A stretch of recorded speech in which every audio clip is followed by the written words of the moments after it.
It's KD with 1019 Radio Now and RadioNowMemphis.com, and I'm here with the one and only Rae Jepsen. How are you, Carly? Really good after that introduction, especially. Oh, well, you get introductions like that all the time. Actually, no, that was the one and only. I like it. I feel like that should be my Twitter account name. But okay, You're so big, you have three names.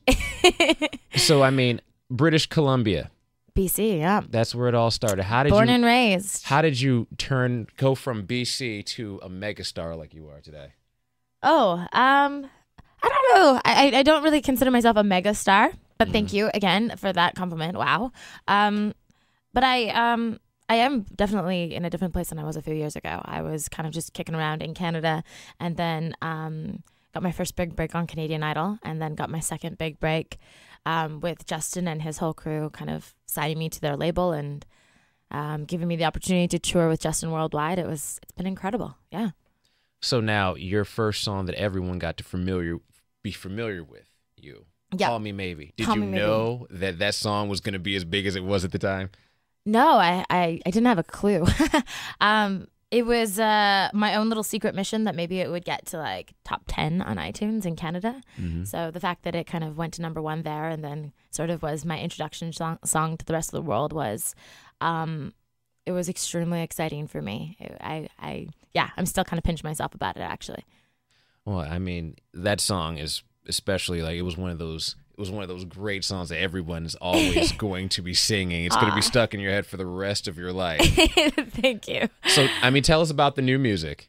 Yeah. Well, I mean, working on Kiss was incredible. It was I kind of look back on it and I know that I was like up almost every single night working on that album, but I don't actually remember the whole process because it was so foggy. I was in the middle of promoting Call Me Maybe and trying to write my album. But one of the cool breaks I got in that process was I actually flew to Sweden to work with Max Martin for this particular single, the new one, which is called Tonight I'm Getting Over You.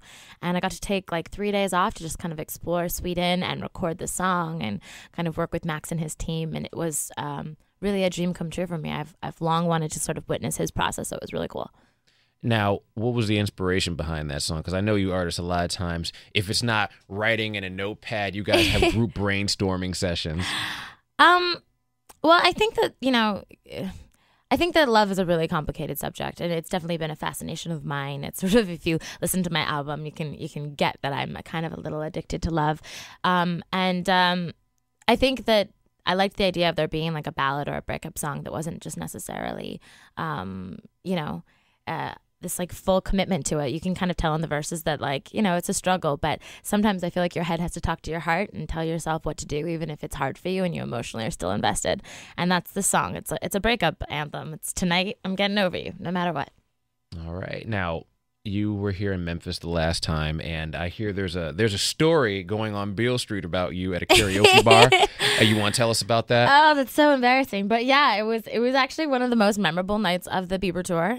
We were supposed to be in New York. I was like playing like Letterman that night, but then the big storm came in, and so we got to stay an extra night in Memphis, which we actually were all really stoked about because the idea of Halloween in Memphis seemed awesome.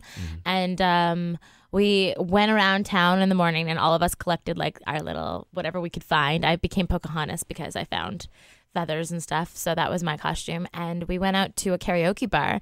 Justin was out and about and his dancers ended up following us to this karaoke bar that we found. And the rules were that whoever went on stage to sing and was brave enough to do that got backed up by Justin's dancers.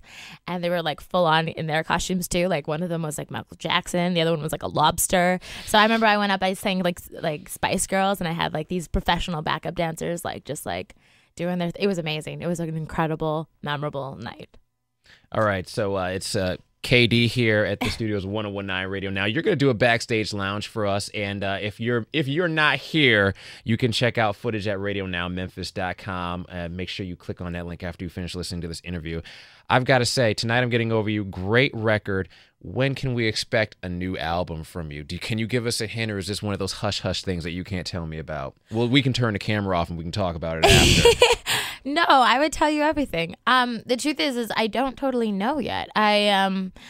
I'm kind of in the process right now where I'm writing, and I think some of the songs will probably end up on the record, but I think that a few of the songs are probably just for me or just for the process of getting them out there.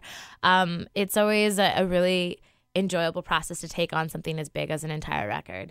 And I think just with this past craziness in this year, I want to do it right. So I'm going to make sure that I don't let anything out of the oven until it's fully ready to be shared.